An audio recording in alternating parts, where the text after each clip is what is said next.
Запись пошла. So we are continuing our session. So Vita Ostrik will continue his lecture on tensor categories and conformal field theory. Thank you very much for introduction. So let me start with a very brief recap of what we did on Tuesday. So kind of main points. So in conformal field theory, you want to compute correlation functions. Correlation functions are obtained as bilinear combinations of conformal blocks, which are galomorphic and anti-galomorphic functions. And conformal blocks are controlled by some vertex algebra. And monodromy of conformal blocks, so conformal blocks satisfy some differential equations, so they're multivariate functions.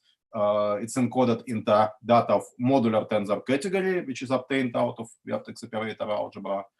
And well, a main definition from Tuesday was that modular tensor category is spherical braided fusion category, which is non-degenerate. So that's the thing that we discussed before. And one thing that we discussed on Tuesday was the notion of Greenfield center. So it was kind of categorification of a notion of a center of a ring.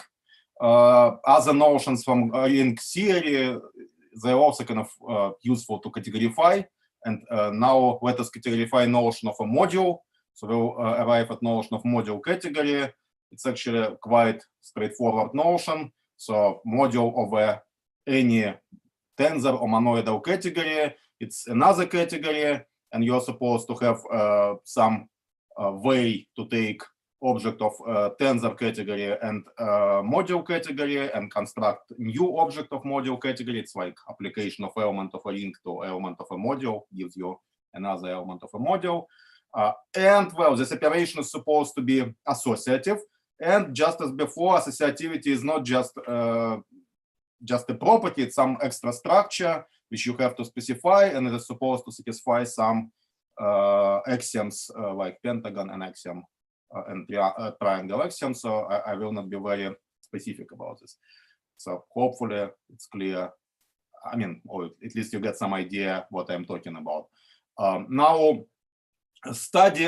So if I will give you some tensor category to study all module categories over this tensor categories is kind of too difficult. So for example, if your tensor category is category of vector spaces, then this definition says that, well, if you take any abelian, or not, I mean, abelian is not part of my definition, any linear category is going to be module over vector spaces.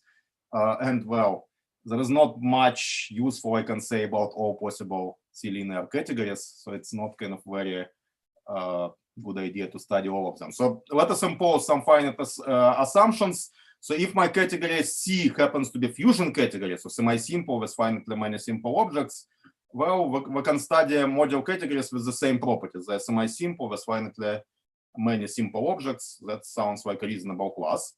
And this is what we are going to do. So in what follows, each time I will mention module category, I will keep in mind this assumptions, semi-simple with finitely many simple objects. So here are some examples, some obvious examples. So one example, any ring is a module over itself, the same with categories. Any tensor category is module over itself, operation of, I mean, with obvious operation. You take object from category, you take another object from category, just tensor them, you'll get gain object from the category. Another example, so if you have any tensor functor, then target of this tensor functor is a module over source of this tensor functor. So it's like if you have a homomorphism of rings, then target ring is going to be module over source ring in obvious way. One more example. So if you have Hopf algebra and you look at its representation category, by definition, you have forgetful tensor functor from this category of representations to vector spaces. So you take representation and forget everything except for underlying vector space. And well, according to my previous example, it makes category of vector spaces into module of representations of Hopf algebra. That's one more thing. A little bit more general thing. So if you have module category, it's just the same thing as to have tensor functor from my original category to category of end functors of this category. So to have module of a ring is the same as to have homomorphism from the ring to ring like matrices or something like this. Okay. Well, there is an easy operation on modules, operation of direct sum. So there is a similar easy operation on module categories, direct sum of module categories. Each module category decomposes into direct sum of undecomposable ones in unique way.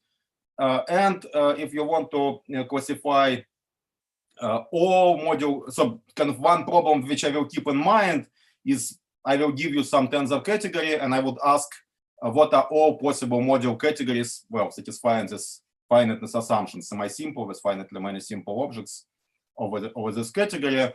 Well, so what I'm saying is that it's enough to classify just undecomposable ones. So this is a little bit shorter list.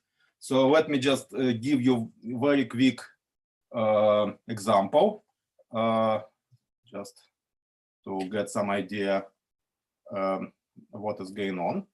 So if my category C happens to be this category that we discussed last time, so you take group C2, you can twist it by some Srika cycle, or maybe not twisted by any Srika cycle, take trivial Srika cycle, and you want to study some module categories over this. So M is module category. So my category C, it has two objects, one and X tensor with itself is 1. Let us take some simple object M in my module category. So what can I obtain out of this by my action? Well, I can take my X. If I apply unit object, I will get the same thing by definitions. But if I apply X, I will get another object in my category.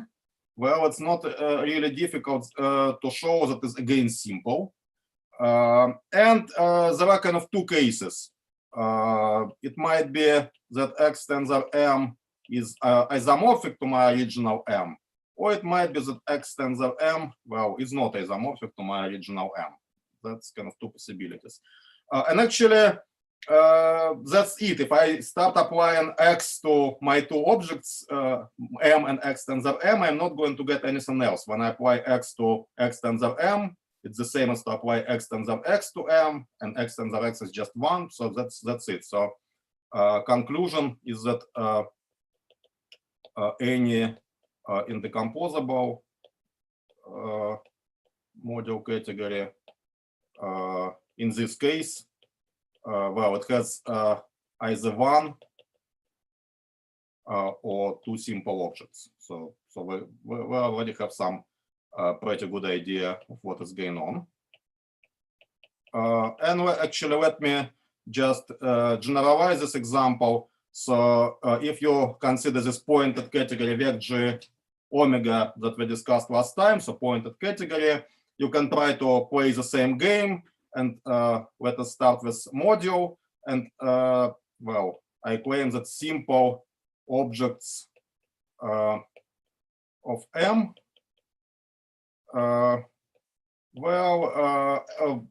objects of my category, simple objects of my category are going to act on this.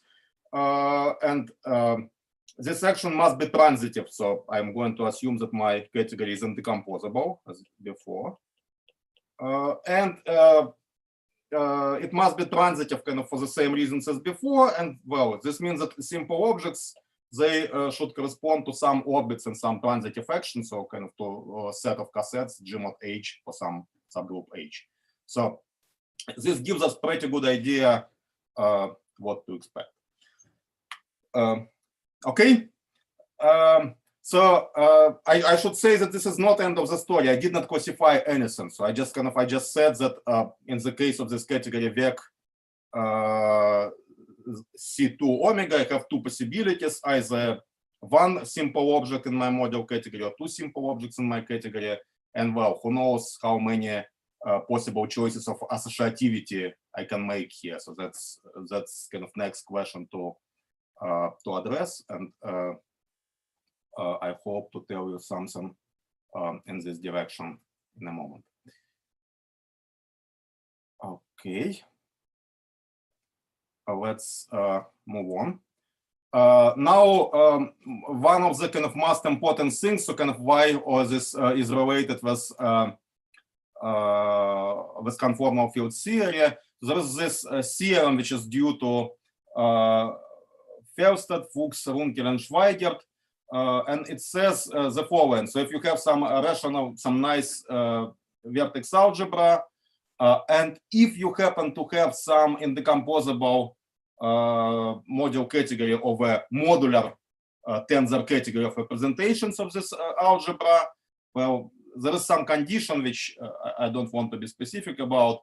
So conclusion of this theorem is that, well, then you can really combine all conformal blocks for this vertex algebra into consistent system of correlation functions. So you will really get actual conformal field theory. I mean, not just chiral part of it, but everything. So if you have this module category, you can start with, so in this theorem, you kind of assume that chiral part and anti-chiral part are described by the same vertex operator algebra, but all you need to add to your vertex operator algebra is just some module category of a category of representations.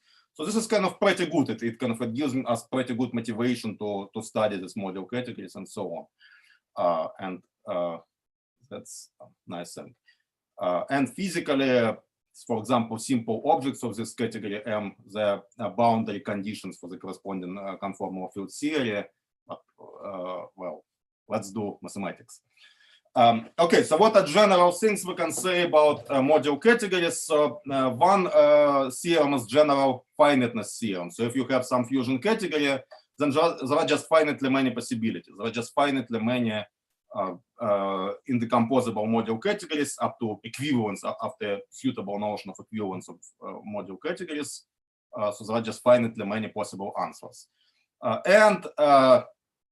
Well, you can ask for classification at various situations, so at various familiar fusion categories and so on. So kind of one of the simple but very important examples of fusion category: take a finite group, take its finite dimensional representations. This is some category, quite non-trivial, and you can ask how modules over this look like. So there are some obvious modules. You can take some subgroup. You can take twisted group algebra of this subgroup and study representations of this twisted group algebra, so twisted by some Tuka cycle. So in other words, you are trying to study projective representations of some subgroup. And there is a kind of obvious way to make this into module category, namely take a representation of G restricted to this subgroup, tensor it with this representation of twisted group algebra, and you will get again representation of twisted group algebra. So you can ignore this twisted if you wish. This would give you some class of categories. Well, theorem by Bezrukavnikov and myself is that there is nothing else. So that's kind of whole list of module categories for in this situation. Another example. Let us look at this category vec G omega I was talking about. Well, what are module categories? So in this case, they are labeled by very similar set of data. So you take subgroup, you take well, function of k-chain on this subgroup with values in C star, and you have conditions. So if you restrict my Srika cycle, my associator to this subgroup, it should be precisely differential of this to k-chain on this subgroup. Well, so if you have data like this, you can come up with module category. However, this data, and you will get all indecomposable module categories in this way, but there is kind of little subtlety here. So this subgroup H here, it's determined only up to conjugacy. So if you take two subgroups which are conjugate, you should get something similar. And when you do conjugacy, you should do also something with this psi. If you would like to write precise formulas, so they're going to involve omega as well, and this is kind of getting somewhat complicated. So precise notion of what is going to be conjugacy here, it was figured out relatively recently by Sonia Natalia. So that's one more example. Well, one more example. Let us take finally modular tensor category. Let us take Drinfeld center of vec G omega, and you see there's very similar kind of classification. So everything is classified by pair subgroup, but this time not in group G, but in group G times itself. Again, Tuka chain, which satisfies conditions that differential of this Tuka chain equals to some specific 3K cycle on my group G times G, so which is kind of obtained out of omega, and that's kind of full list. Again, you have this issue about conjugacy and so on. Something classical, so something that was classified a long time ago. Let us take this fusion category, this modular tensor category associated with SL2 at level K, so this Wess-Zumina-Witten model or representations of the corresponding vertex algebra, and let us ask how module categories look like in this case. And it was discovered actually in a different language, and kind of it was discovered that this is classified by ADE classification. So first papers in this direction due to Capelli, Etzekson, and Zuber. But in first papers, they really try to classify conformal field series. So they really try to classify ways to combine conformal blocks into correlation functions. And they kind of concluded that you have this ADE classification. So this classification is kind of, it works if you consider all these categories at the same time. For each particular category, you have just finitely many possibilities. But for some special values of K, for some special values of level, you will have some kind of interesting examples. So for example, if you're interested in what corresponds to E8, it corresponds to SL2 at level 28, something like that. So it happens only in this case. Well, it immediately asks for a question: what happens for other groups, other algebras in place of SL2? You can put there, for example, SLN. So there is an answer which was announced by Agniano for n equals to 3 and 4.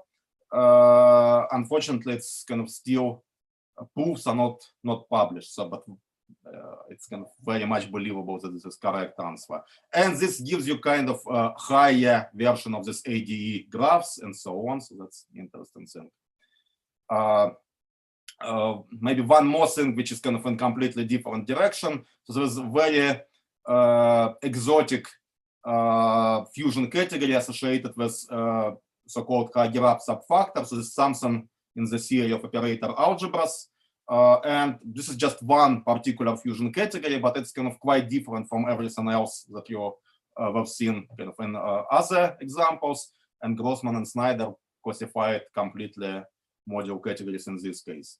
So there are many classifications. So, well, let me emphasize it once again. It's interesting to classify module categories over this Wess-Zumina-Witten models for various algebras G and various levels K.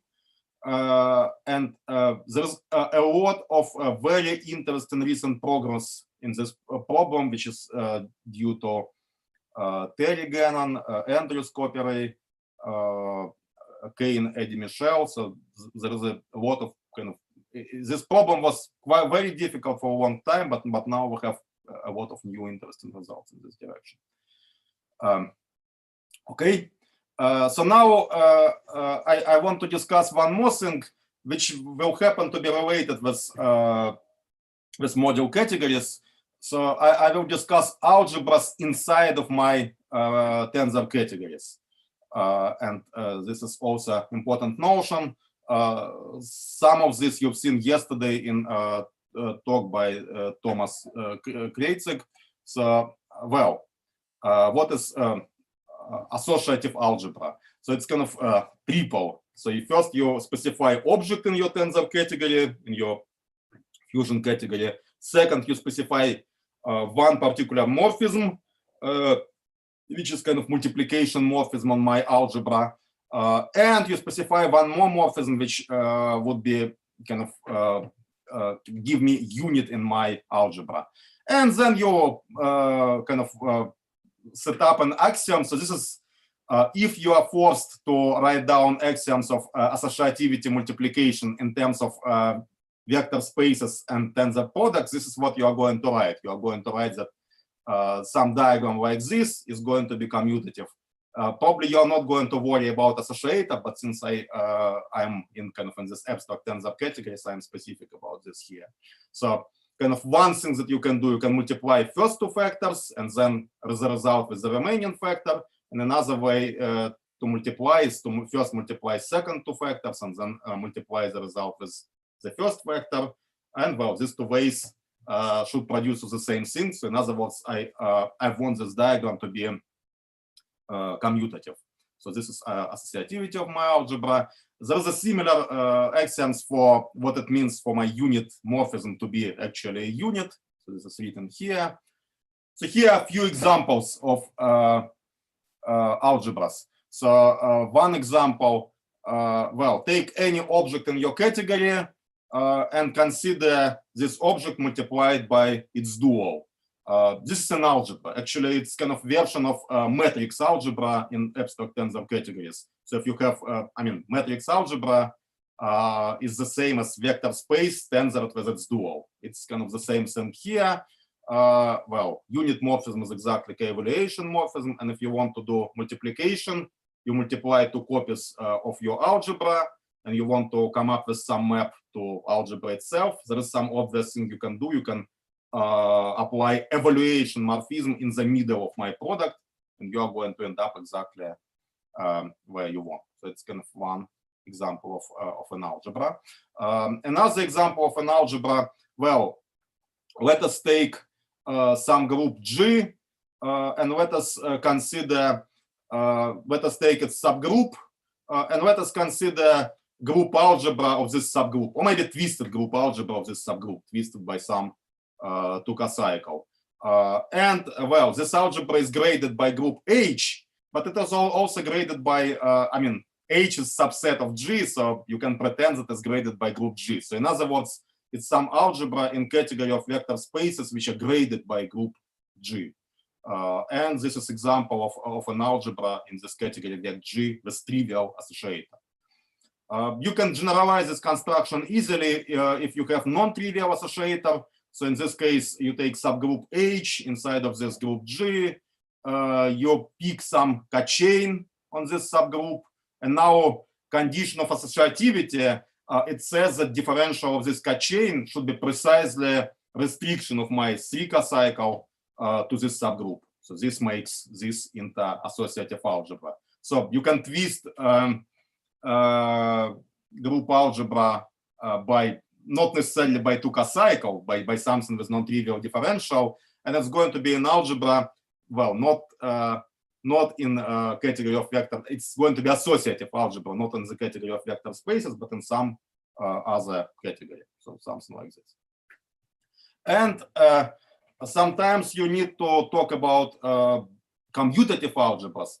And this notion does not make sense in abstract tensor category, in abstract fusion category. For this, you need some way to permute two factors. So you need some braiding.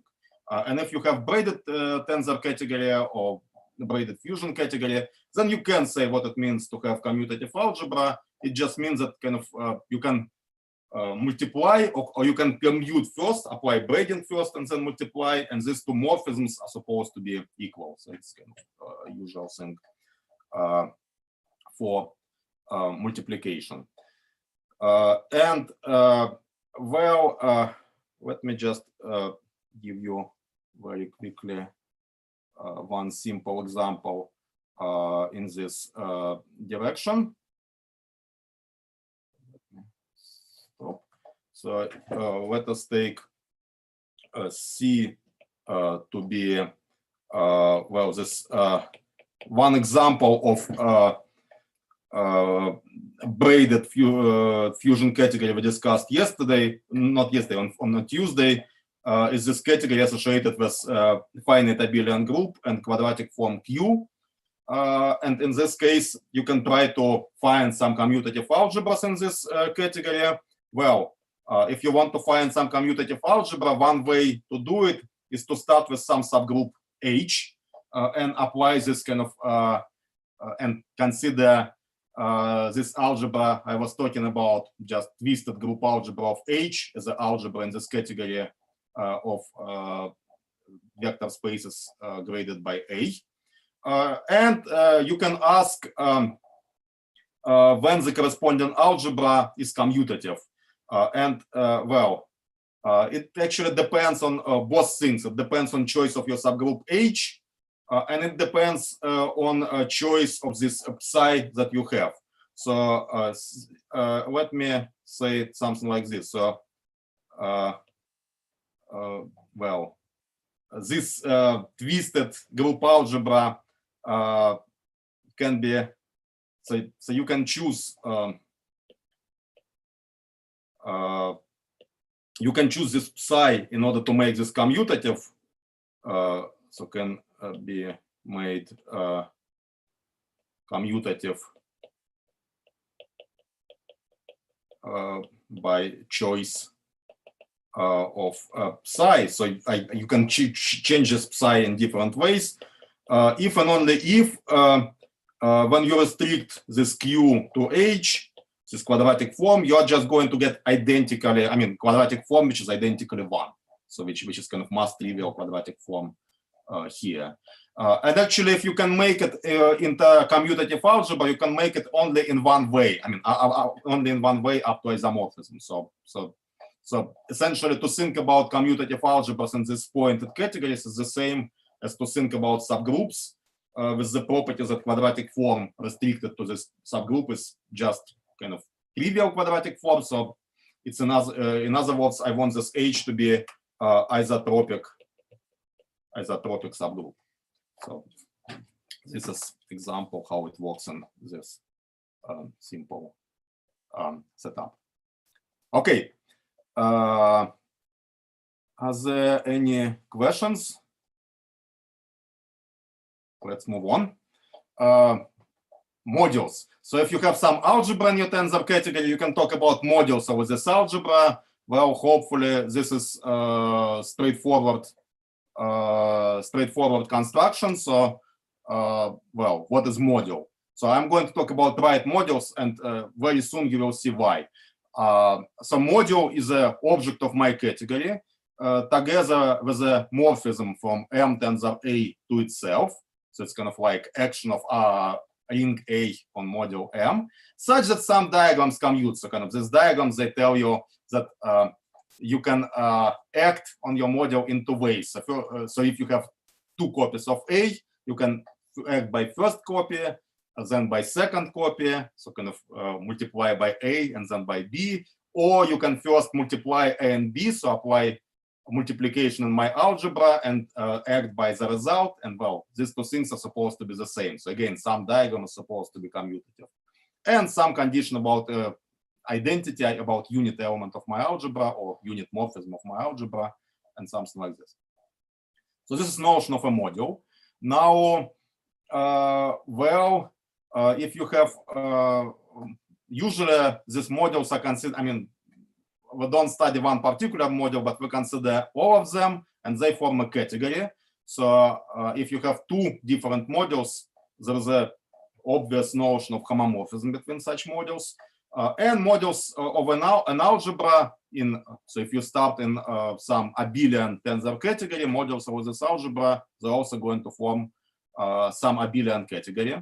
So you can talk about kernels and co-kernels of various maps, not a problem. And here is kind of a trivial but extremely important observation.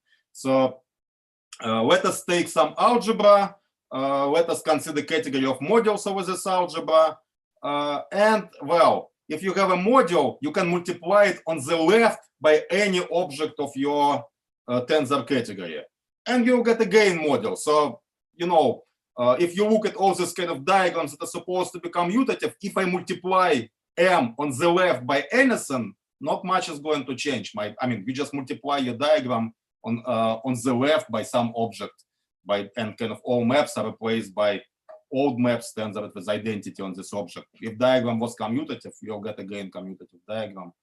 Not surprising at all. So, but what it means that I have some functor, so I can take some object from C. I can take some object from CA. I can tensor them, and I will get again object in CA. It is kind of immediate that this functor has associativity properties. So if I multiply by 2 objects from C, it's the same as to tensor by their product. So I arrived exactly at the module category in the sense of my previous definition. So this is example of module category. So if you have C and if you have algebra in this monoidal category C, tensor category C, you can construct module category in a very, very easy way. So just consider category of modules of this algebra. So I consider it right modules because I want to get left module at the very end. Okay. Now there are typically many algebras in a tensor category. So for example, you can take any object and consider, for example, zero multiplication, something like this.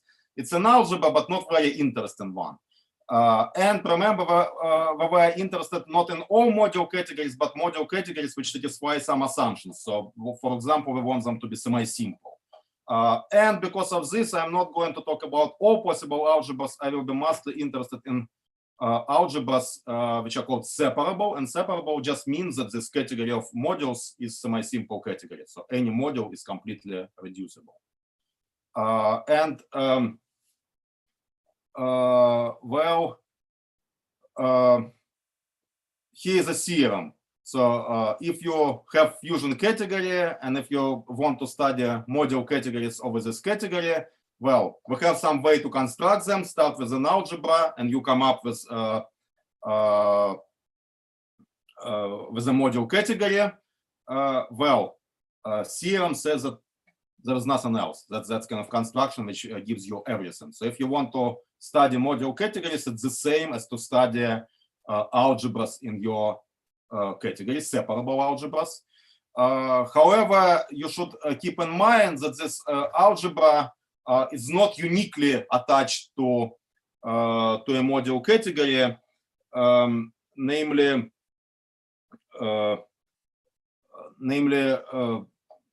there are many different algebras which you produce for you the same module category. And kind of if algebras produce you the same module category, we say that these algebras are Morita equivalent to each other. So what you really want is to study algebras up to Morita equivalence. So that's kind of one thing in this story. Okay, and well, here's kind of one example. So we have this kind of very general construction. Take any object in your category, and then X tensor X dual is an algebra. So we have a lot of them, but unfortunately, it's not kind of very interesting from the point of view of module categories. So all of them are Morita equivalent to most trivial algebra, which is kind of unit object of our category. So up to Morita equivalence, you are not getting anything interesting in this way. So you have to be more creative to come up with interesting algebras. Okay. Are there any questions about this? Okay, so nevertheless, I will try to give you some example here. Okay, so let me go back. Well, actually, I'm going to tell you how this algebra A is constructed. So construction of A from module category M. So way to do it is the following. So kind of first step, you can define some functor on your original monoidal category C. So this functor works like this. So this is functor which is out of X is going to produce me some vector space. And functor is the following. So pick two objects in your module categories, anything you like. And then consider the following things. So kind of apply X to first of them and take home from the X tensor M1 to M2. You will get some vector space in this way. And it's obviously a functor. Well, it's functor on some semi-simple category with values and vector spaces. This functor must be representable. So you can write that this is the same as home from X to something. Something in my category C. So this is home over C.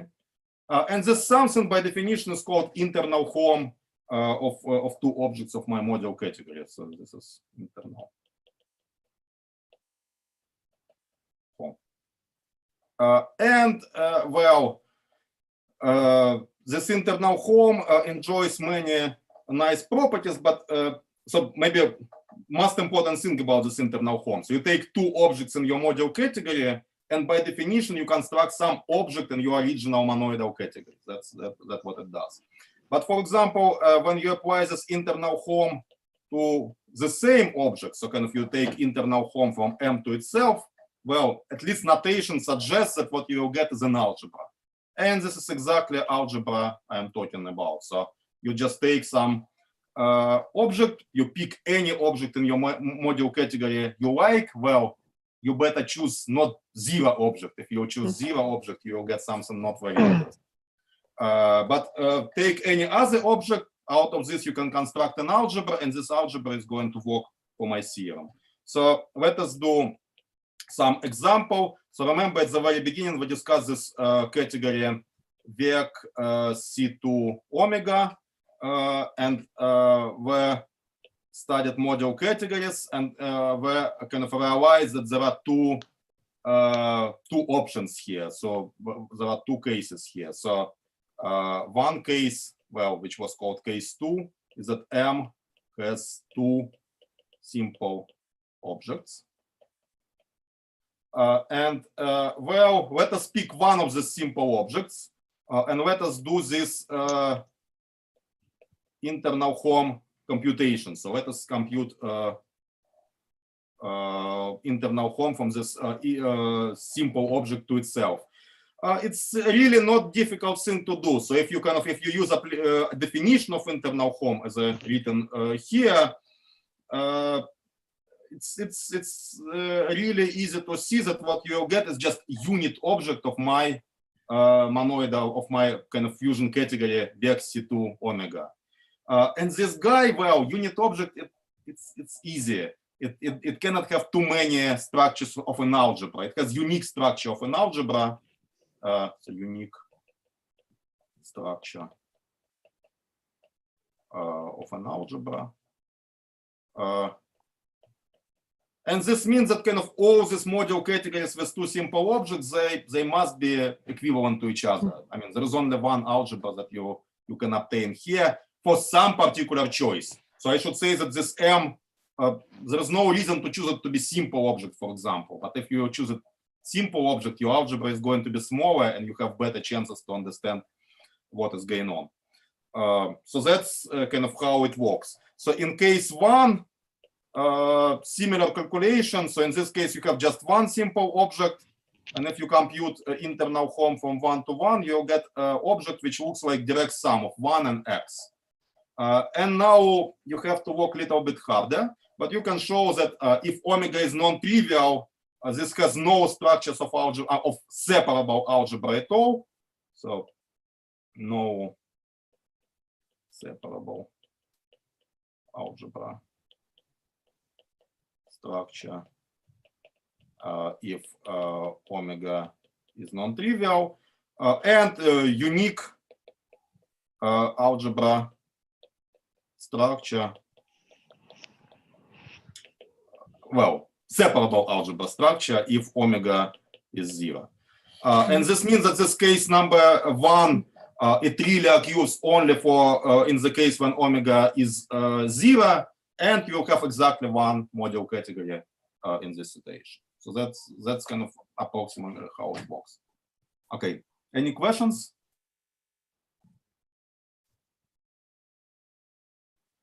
Good. So let's move on.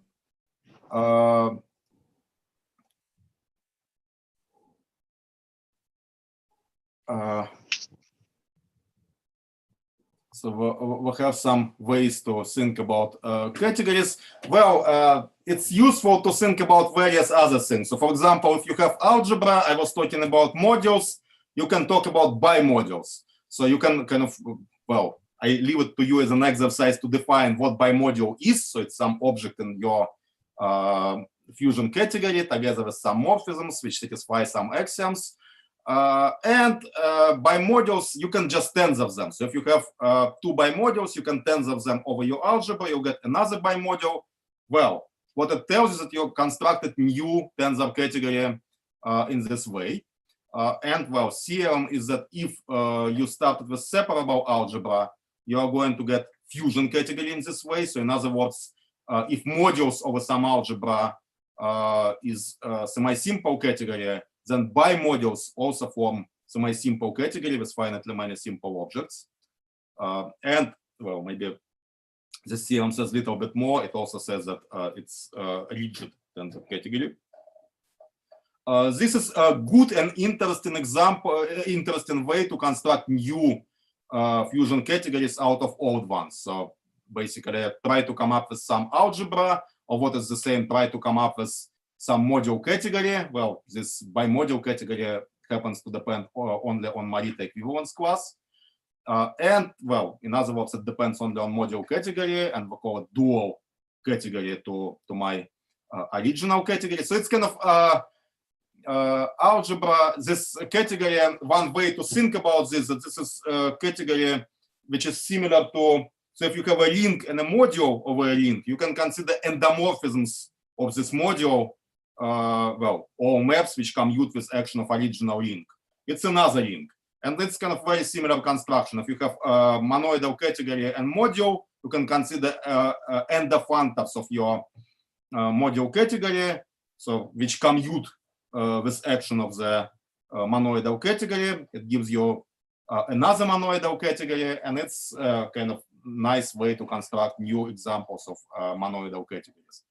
And well, one interesting fact that this operation is actually equivalence relation. So if you can construct some category out of original C in this way, and then out of this new category another category, well, this means that you can construct this second category out of the maybe third category out of the first one just in one step.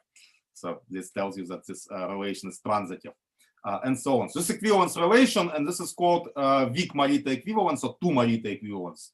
It's not the same thing as Morita equivalence of algebras. It's kind of it's something new. It's some relation on fusion categories. So some fusion categories are relatives to each other. So kind of one example which shows that this is kind of quite non-trivial thing is that you can start with Hopf algebra, and in the sense of this definition, representation category of this Hopf algebra is 2 Morita equivalent to representation category of dual Hopf algebra. So that's kind of example how it works. You can always replace. I mean, it really changes your category quite significantly. One theorem which tells that this 2 Morita equivalence is works nicely with the notion of Drinfeld center. So 2 fusion categories are 2 Morita equivalent if and only if their centers are just equivalent as braided tensor categories. So there are many people who came up with this idea, and that's nice. So in physics, so remember, if you start with C, which is modular tensor category, if you have module category, you have this conformal field theory, and well, you can construct this category this other category and ask what it says. Well, physical interpretation for this is what they call labels for defect lines. So kind of this conformal field theory, it has more things that you can see. In particular, it has this defect lines which separate different regions in your two-dimensional space. And well, this is some way to think about this. Okay. And one more thing, and this is thing which I'm going to discuss quite a bit. So this is notion. So I was talking about algebras, separable algebras, and at some moment I mentioned this commutative algebras. Well, I'm going to combine these two notions. So algebra is called étale algebra if it has both of these properties. It is commutative and it is separable. And this is kind of interesting algebras in braided fusion categories. And first reason why they are interesting is because they allow you to construct new examples of tensor categories in a different way from before. So if you have some commutative algebra, you can consider modules over this algebra. That's nice. But modules of a commutative algebra, you can tensor them. So kind of if you tensor two modules of a general associative algebra, so first of all, you can't unless one module is left and another is right. And even if you can, you are not going to get module over this algebra, but just some vector space. But if you have a commutative algebra, you can. And you will get module of the same algebra back. So this CA has natural structure of natural tensor product, which is naturally associative.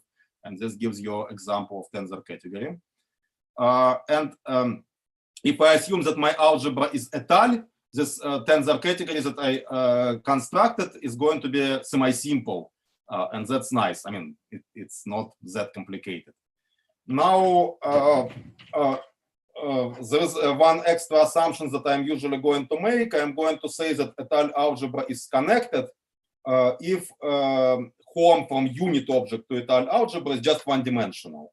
So this is reasonable thing to consider, because if you have any étale algebra, it's just direct sum of connected ones, and well, direct sum is relatively easy operation, so you can concentrate on this case of connected étale algebras. That's thing. Well, what can we say about this tensor category that we just constructed? So this tensor category appeared yesterday in a lecture by Thomas Kreutzig, and one kind of counterintuitive thing. So all I said for now should be quite intuitive and familiar, but there is something strange about this category. So I started with braided tensor category, with braided fusion category. I took some commutative algebra in this category. I formed this category of modules. There is a tensor operation in this category, but this category is actually not braided. So typically it's not braided, and actually very often it's not even commutative. If you tensor two modules in two different ways, M tensor N and N tensor M, I can come up with examples when these two guys are not isomorphic at all. So they're just two non-isomorphic modules. So I constructed some algebra with some category with tensor product, but it's not kind of commutative anymore. It's not braided or even close to braided. It has no chances to be braided anymore. So this is kind of a little bit strange, and I think it's not what you would expect from your intuition, but this is what happens. However, this category, it's really, well, it's related with my original category. There is this functor from original category to this category of A modules. This functor is, well, take algebra A, it's a module over itself, right module over itself, multiplied by X on the left. It's again module, as we discussed before. Well, I claim that this gives me really tensor functor. So functor with a structure. So for example, under this functor, x tensor y goes to tensor over A of the corresponding things here. It's not really difficult to check. So usually this functor is called free module functor because kind of this x tensor A is kind of free module over my algebra. So that's operation that that we're doing. Okay, and well, rest of my talk I am going to discuss kind of various things about this étale algebra. So this étale algebras is really useful and nice notion, and kind of one reason why it is useful and nice is because there are many different ways you can find how to use this algebras at various questions of in the theory of tensor categories, and they are related with various questions of conformal field theory and so on. So it's kind of one of the central problems. I give you braided fusion category or maybe modular tensor category. Well, question is try to come up with a list of all connected étale algebras in this category. It's difficult, interesting, and useful. Okay, are there any questions? Okay, so before I will talk about this étale algebras, let me just give you one more example with the of this story about module categories, just to show how it works and what kind of conclusions you can make. So let me try to go a little bit back and well, here is example. So let me remind that one thing that I said, that if you have this category representations of group G, then modules over this category, so modules are in module categories over this category. They're in bijection with pairs H and psi. So out of H psi, you build category of representations of C of H psi. So you take some Tuka cycle, you take twisted group algebra of H, and you consider representations of this twisted group algebra. And this is module over representations of G, and kind of all semi-simple modules look like this. Good, this is kind of one reminder. Another thing which I'd like to say, and I don't think I said it before, but let me be specific about this. So if you have any C, and if you have a module over this C, and maybe it happens that this M has just exactly one simple object. So what it means? So another way to say it is that I have tensor functor from C to and the functors of M. Well, if you have a category with one simple object as an abstract category, this is the same as category of vector spaces. And category of endofunctors, and well, maybe I should be specific. I consider only linear endofunctors from vector spaces to itself.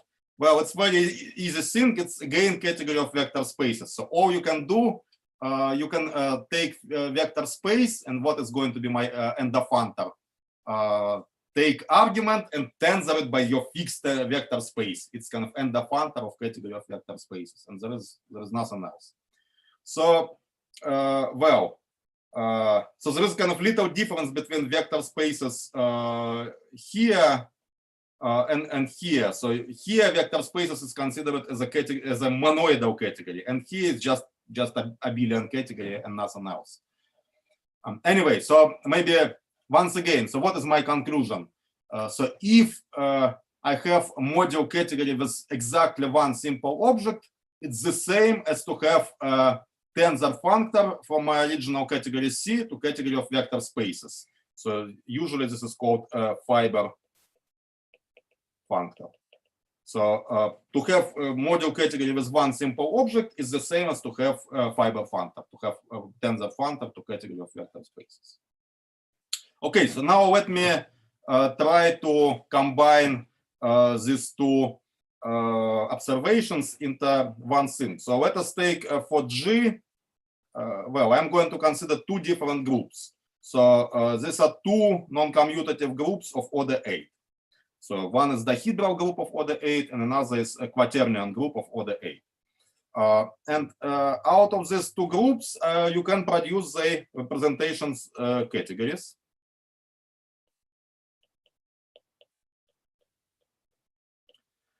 Well, something that you learn in graduate class is that both of these categories, they have exactly 5 simple objects. So there are 4 one-dimensional representations of each of this group, and there is exactly 1 two-dimensional representation for irreducible representation for each of these groups.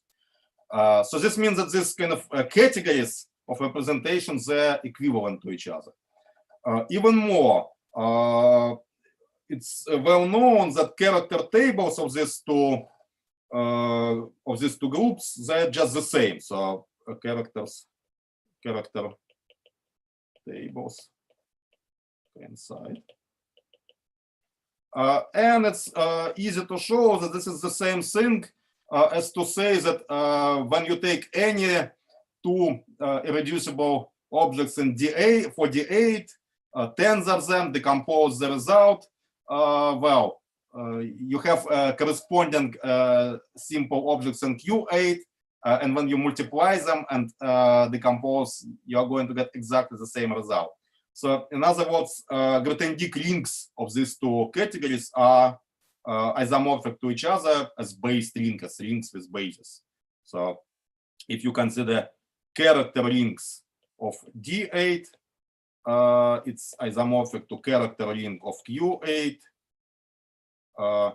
as well, rings with bases. So in other words, there is isomorphic. I mean, there is some way to associate simple objects of simple reducible representations of D8 to irreducible representations of Q8, which respects tensor product.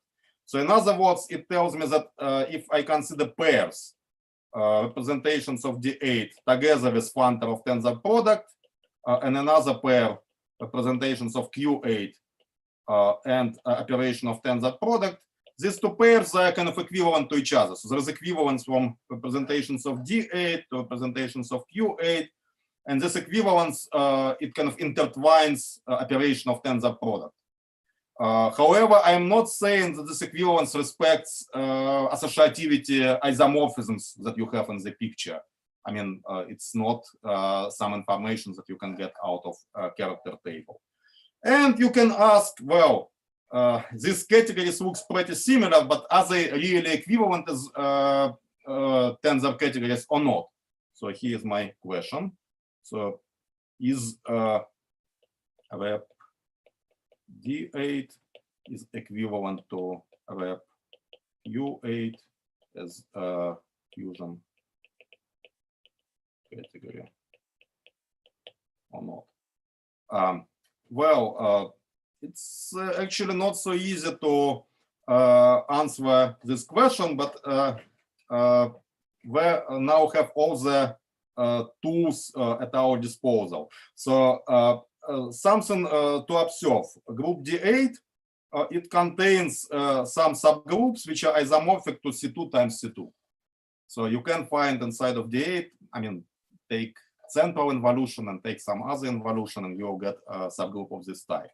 And this means that you can come up with some, so let us take this to be H. It's well known that this particular group, it has some Tuka cycle such that if I will take representations of H, C, H, psi, it has one simple object. So all I'm saying that group C2 times C2, it has non-trivial projective representation, and well, it's essentially unique projective non-trivial representation. And this means that there is a, according to my kind of previous discussion, I have this module category with exactly one simple object, and this means that I have some, so there exists kind of exotic fiber functor is from representations of D8 to vector spaces. So if I want to get non-exotic one, I should take H to be trivial subgroup, and with trivial to cocycle. In this case, well, representations of trivial group, not even projective, they also have one simple object. This is kind of trivial one, usual one. This forgetful functor from representations of a group to vector spaces. But you have another one which is given by kind of by this strange construction. So the kind of operation is take representation restricted to this subgroup C2 times C2 and kind of tensor it with projective representation, something like this. Well, you can try to play the same game with quaternion group. And one thing which is easy to check about quaternion group, that it does not contain any subgroup which is isomorphic to C2 times C2. In fact, quaternion group has only one involution, so there is, I mean, there is no way to come up with anything else. And actually, this means that if you take any subgroup H of Q8, and if you take any psi, you will never get one simple object. So the only possibility is to take H to be trivial, and you'll get kind of standard non-exotic fiber functor. So rep Q8, well, it has no exotic fiber functor. Well, conclusion, these two categories, they're not equivalent to each other. So one has this kind of extra tensor functor to vector spaces, and another is not. There is no way they're equivalent to each other. So that's kind of one application of all this machinery that I discussed so far. Okay, any questions? Let us go back to et al. Algebras. Well,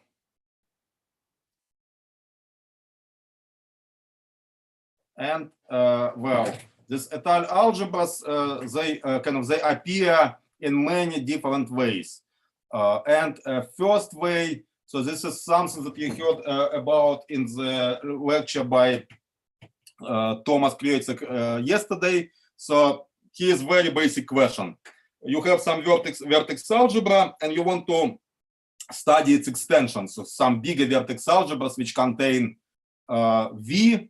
Well, keep in mind to be more precise, there is some assumption here.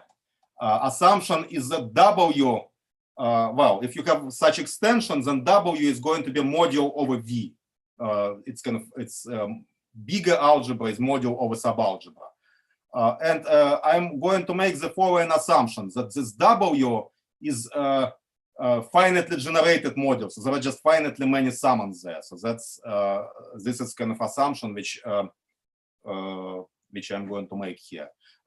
It's very, very closely related with assumptions that Thomas was making yesterday. Assumption is that Virasoro vector in W is exactly the same as Virasoro vector in V, or Virasoro algebras. In both of these algebras, they just coincide. So I consider extensions only of this special type. So maybe I should say I'm talking about finite extensions. Okay, so here's a result. So you have, assume that you have some nice vertex algebra, which is rational, and well, it's nice enough in such a way that its representation category is modular tensor category. And let us ask how possible extensions of this vertex algebra look like. Well, answer is look for et al. Algebras in this representation category. And this word sum, well, you can ignore it. So most of the, so if your vertex algebra has unitary structure, for example, it's not really important. I mean, there's no just take all étale algebras, and otherwise it's really easy to see which ones to take and which ones not to take. So that's kind of nice way to translate into categorical language this story.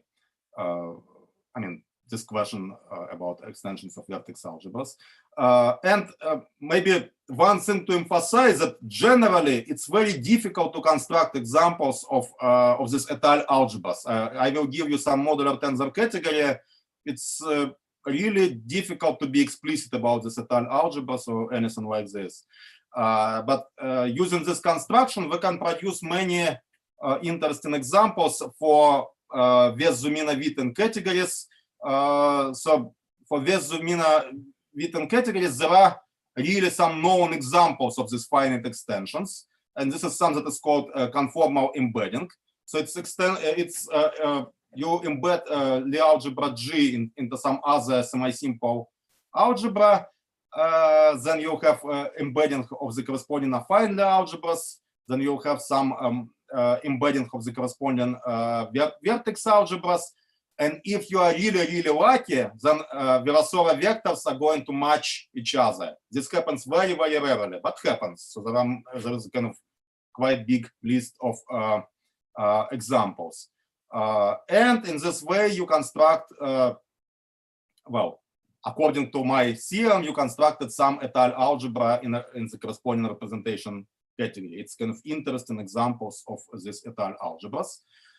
So before I will show you some examples, let me just mention, so there is very natural question in this situation. So, okay, I have extension, I have bigger vertex algebra.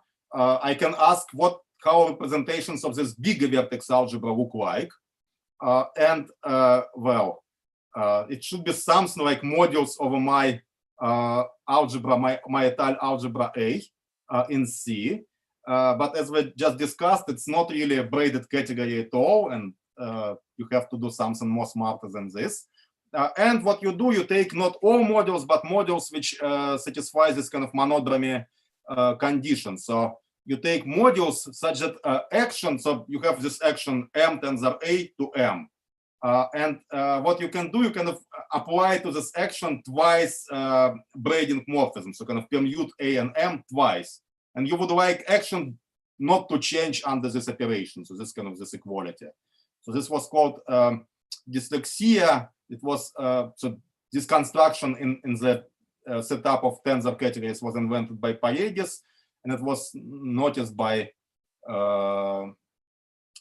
many people that this is related with this vertex algebra extension. So probably a final result is in this paper by Kreutzer, Canada, and Macrae. And this is going to be exactly this category of representations of vertex algebra W. So that's a nice thing. Okay, so let me maybe show some examples of this.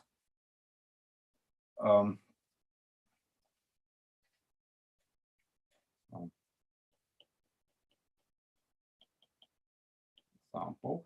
So one example is like this. You can take Lie algebra SL2 and, well, you can embed it into symplectic Lie algebra SP4. So SL2, it has irreducible four-dimensional module. This irreducible four-dimensional module, well, it carries a symplectic form, which is invariant under SL2, and this gives you embedding of SL2 into symplectic Lie algebra. Well, you can take a affine version of this, so just the same embedding, but tensored with Laurent polynomials in one variable. And under this, so I'm going to fix level for target for this SP4 to be 1. Some computation here is that this kind of fixes for you level for SL2 modules. So what it means that if you take any module for SP4 at level 1, And if you restrict it to affine SL2, what you're going to get is module of level 10. So another way to see it is that if you take Turing form on Lie algebra SP4 and restrict it to SL2, you will get 10 times Turing form at SL2. That's kind of the same statement. Okay, and this is one of the slightly cases when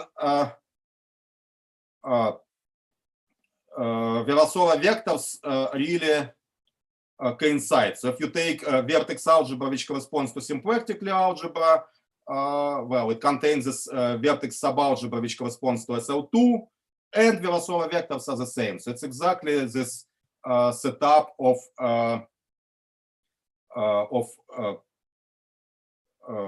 finite extensions of vertex algebras. So conclusion of my theory is that if I will take category associated with SL2 at level 10, it has an interesting étale algebra. So just take vertex algebra for SP4 and restrict it to SL2. And maybe let me just say how it looks like. You should take module for SL2 with highest weight 0, and you should take a direct summand of this guy, with module with highest weight 6. And well, this guy, which is a relatively simple object, well, it has some natural structure of étale algebra in this category. Actually, it's quite difficult to see it in other ways. Well, I constructed étale algebra. Étale algebra, by definition, is separable algebra, and kind of separable algebras were interesting because they produce for me some examples of module categories. So, and module categories for SL2, there is this ADE classification. So this example is exactly what corresponds to E6 in this ADE classification. So ED, E6 module category. Okay, maybe one more example. So let us take some vertex algebra V, and let us assume that you have action of some group G on this vertex algebra. Well, it means that my vertex algebra, it contains invariants. This is some vertex subalgebra, and if this action is nice enough, it's not going to move Virasoro vector at all. So I'm going to be in the same setup of finite vertex algebra extensions. I am going to make assumptions. This is something actually quite difficult to check in explicit examples. I'm going to make assumptions that this fixed point vertex algebra is rational and well, nice in the sense of my definition. So representation category of this vertex algebra is semi-simple, and this means that it's a modular tensor category. And actually, I'm going to assume in addition that V is what is called holomorphic, or maybe sometimes called holomorphic. So this means that if I will look at this modular tensor category of representations of V, it's a very boring category. It's just category of vector spaces. So it's quite possible to have very interesting and non-trivial vertex algebra such that its representation category is really boring. So one example of this is if you take E8 at level 1, it's an example of this type. So vertex algebra is extremely interesting, but its representation category does not tell this. It looks like it's extremely trivial. So there's only one module, which is V itself, and well, direct sums of this guy with itself, and that's all. Well, so this is kind of my assumptions, and then I think it was first proved by Kirillov.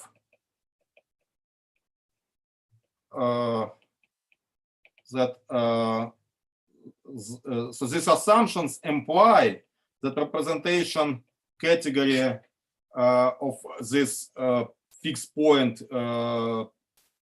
vertex subalgebra VG is going to be exactly category that were discussed, namely take VG omega, take its Drinfeld center, and take this is my modular tensor category for some omega which lives in third cohomology of G coefficients in C star.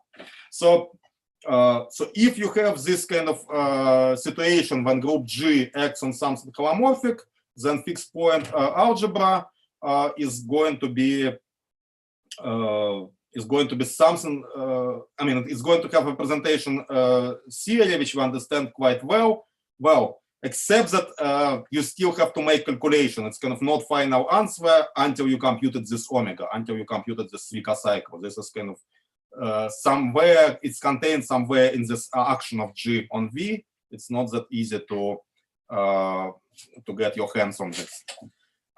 Okay, so this theorem was, well, it's kind of theorem about tensor categories. If you have in the language of tensor categories, it says something like this. You have some unknown at first modular tensor category, and you have inside of this tensor category, you have some étale algebra, which corresponds to this extension.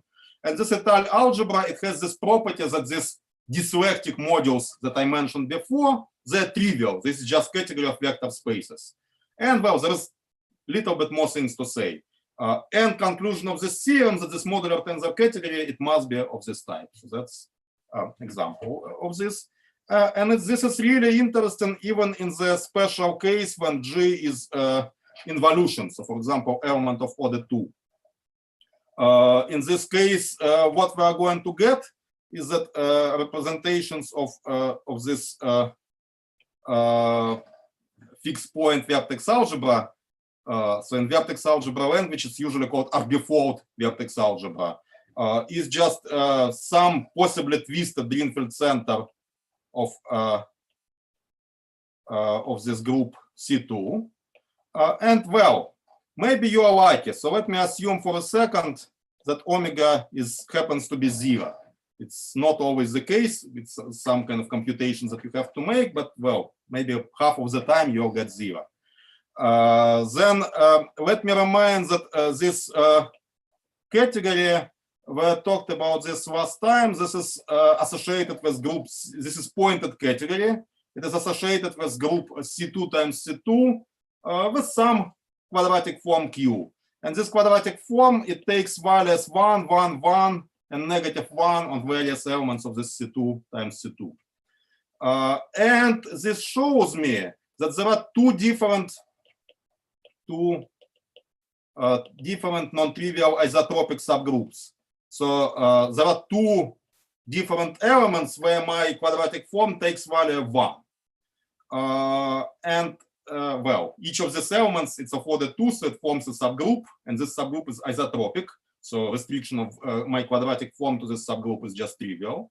And this means that, well, according to my discussion before, I can construct now étale algebras in this category.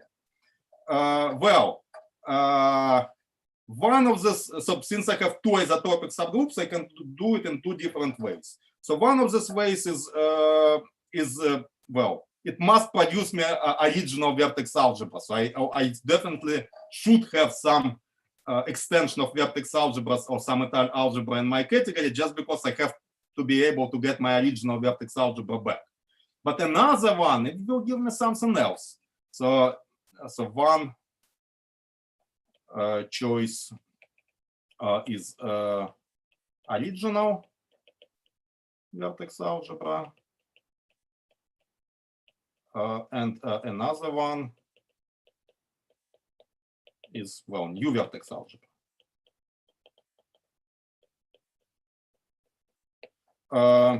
Well, so kind of maybe what is conclusion? So you started with some holomorphic vertex algebra, you have some action of involution on this, you computed some Zwicker cycle and happened to be trivial, and then, well, what this story tells you is that you should be able to construct new vertex algebra out of this.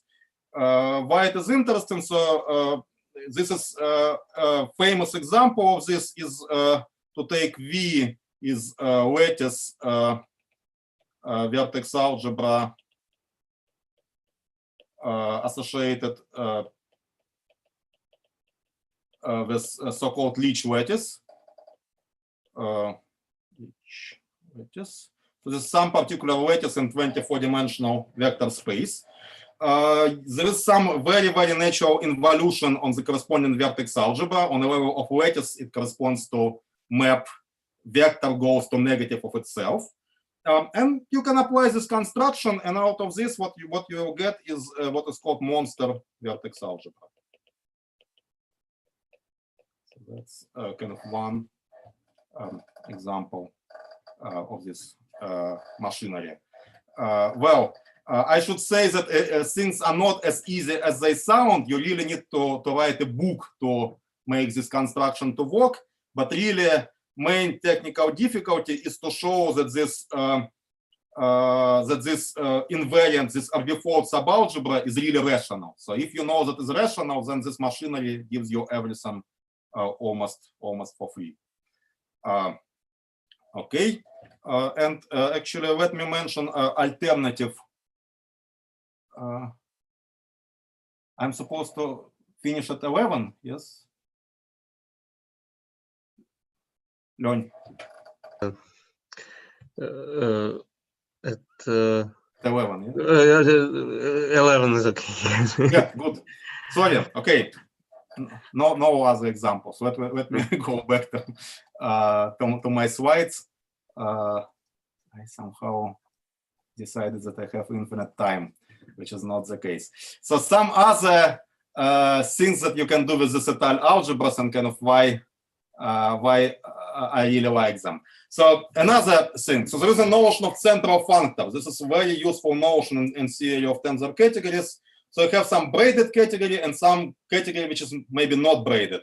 So central functor is a tensor functor between these two categories, but in addition it has this property that f of x always commutes with anything in my target category. So, and again, commutes means that you have some isomorphism, specific isomorphism, which satisfies some extra conditions and so on. But easy way to state it is that equivalent way to think about this, that you have factorization, so that your original functor, you first go to Greenfield center of D, and then you apply forgetful functor from D. And first functor is supposed to be braided. And one nice thing about the Cetal algebra is that they help you to understand. I mean, so there is you can think about things like kernel of a functor. So and kernel, well, if you have homomorphism of groups, kernel is normal subgroup. If you have functor between tensor categories, kernel is going to be kind of some particular étale algebra. So well, example of central functor is this functor from category C to modules of a étale algebra that we considered before. And actually theorem says that this is universal example. So all examples of central functors, they're kind of in some sense isomorphic to this one. So if you have any central functor, then you have some very, very natural étale algebra in your first category.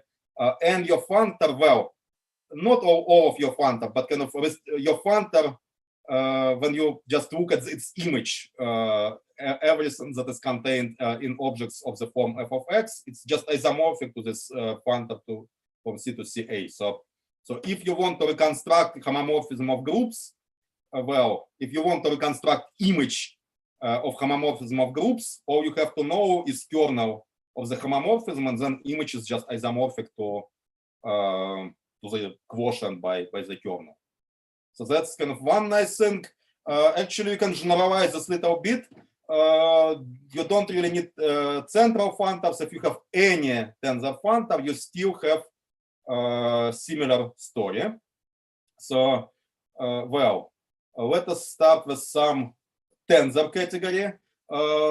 If you have some algebra in this tensor category, it makes no sense to say that it's commutative or not, just because you have no braiding. But maybe you are lucky and you have lift of your algebra to Greenfield center of your category. In this case, it really makes sense to say whether it's commutative or not. And if it is commutative, then modules over this algebra, they have natural structure of tensor category, and you have very similar functor to functor that we had before. So that's kind of some way to construct new tensor categories out of old ones. So you need to look for étale algebras, not in your original category, but in its Greenfield center. So here are some theorems. So first says that if you want to compute Greenfield center of this new category, well, basically you have to do operations which are similar to what we had before in the story about dyslexia. So you take modules, but not all modules, but only kind of modules with extra condition. And this is exactly the Greenfield center of this category. And another theorem says that if you have any tensor functor, and if then just very similar to what we've seen before, if you want to reconstruct its image, you just have to compute some particular étale algebra in Greenfield center of the first category. So it's kind of very similar to what you had before. Maybe one more thing. So, if you have some fusion category and you have this forgetful functor from Greenfield center to category itself, it is known to be surjective. According to my kind of previous theory, you immediately have some étale algebra in this Greenfield center. So this étale algebra, just this forgetful functor, it has adjoint functor, and just apply this adjoint functor to unit object of A, and then you will get something. Well, you can ask kind of opposite questions. So maybe you have some braided category and some étale algebra in this braided category. Under what conditions this situation is isomorphic to the situation with Greenfield center and fusion category? And answer is that this happens if and only if these dyslectic modules are kind of trivial. So it's kind of this story about extensions of vertex algebras where bigger vertex algebra is holomorphic. So that's kind of one way to think about it. This allows you to recognize, for example, when given braided fusion category, is it Greenfield center of something or not? So if you want it to be Greenfield center of something, you would like to find what is called Lagrangian algebra.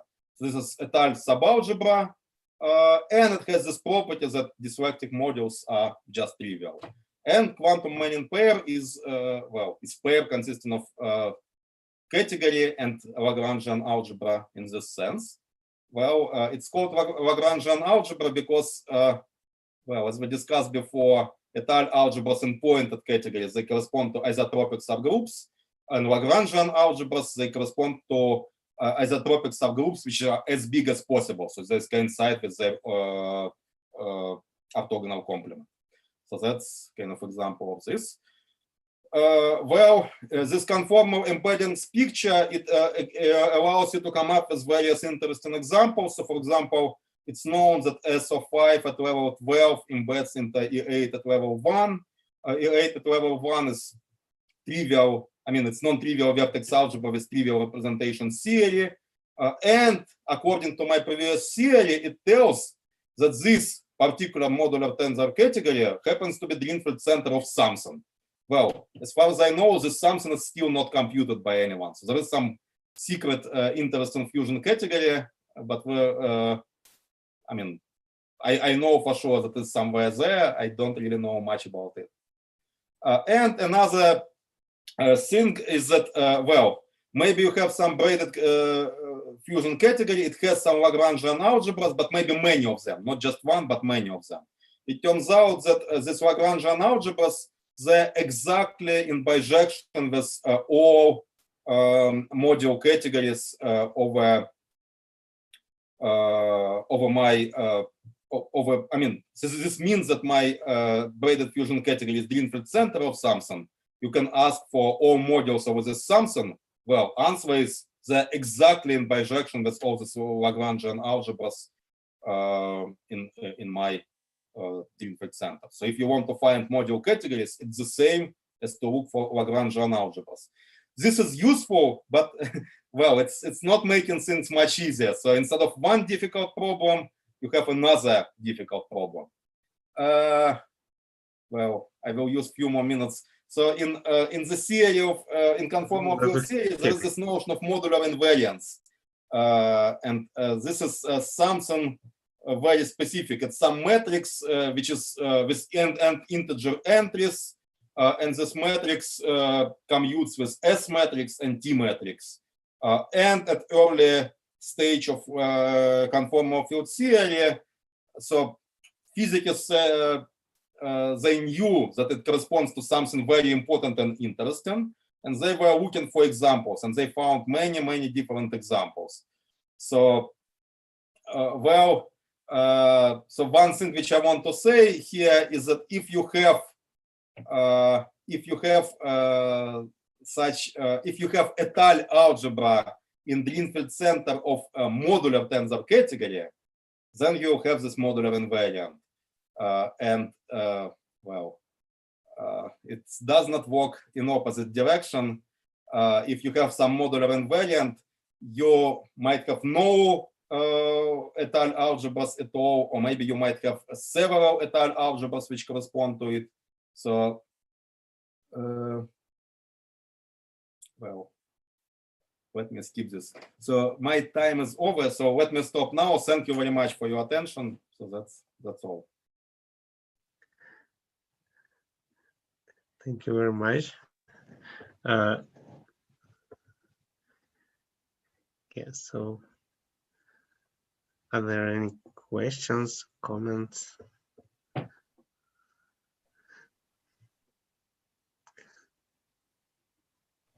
Yes, hi. So in one of these last theorems, so suppose that the category of dyslectic modules is maybe not vect, but it's something very easy. So maybe quadratic space over a abelian group or something. So can you in this case still give conditions, or is it even general true that your induction functor is something like forgetful functor from a relative Drinfeld center or something?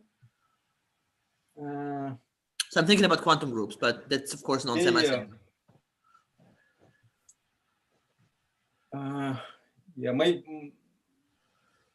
I think you are right, but I have to think kind of more carefully about this. So yes, so this means that so there is a notion of fusion category over some braided category, and there is a notion of relative Drinfeld center in this situation. And I think you are right that you have something very similar in this setup.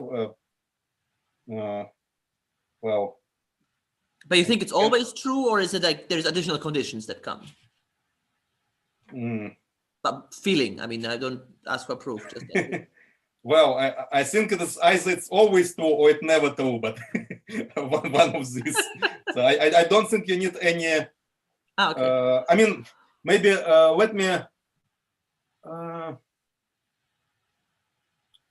So there are some subtleties here. So subtleties is that you might want your fusion category to be spherical, for example. Yes. And if you want it to be spherical, then you have some assumptions on your étale algebras. You want twist to be identity on your étale algebra, something like this. So if you have some extra assumptions, they translate into some conditions on your étale algebras, something like this. So that's my feeling about this. Thank you.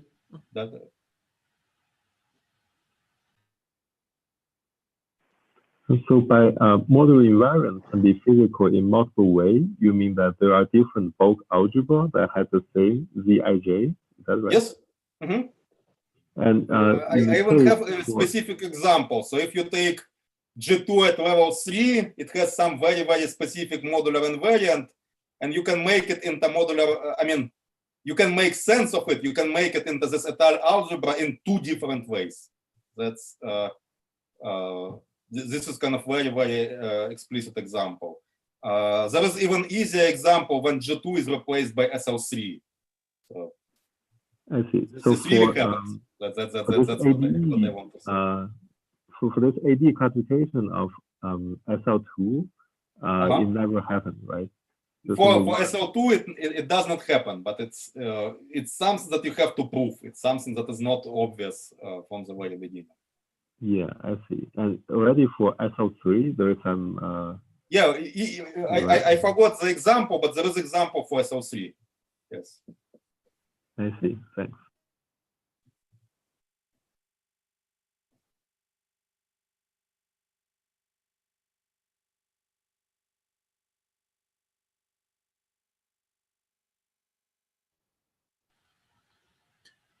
So if nobody asks, maybe I can ask a second question to the very beginning. So I should know this, but I don't. So if you have an orbifold of holomorphic VOA, then you tell us all all incomposable module categories. This right? Yes. Yes. How do the physical boundary conditions look like that? I mean, can you for this, you give the subgroups and these two cocycles, can you like explicitly give boundary conditions for a holomorphic orbifold? Well, you can be quite explicit about module categories, but well, I don't know physics at all, so I don't really know how to make it physical. So everything about module categories can be made absolutely explicit, but I don't know what to do. That's why we have them. Yeah.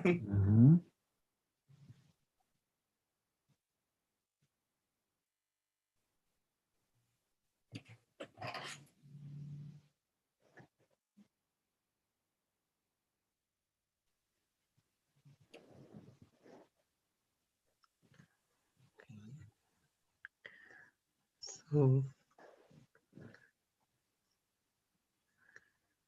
other questions, comments?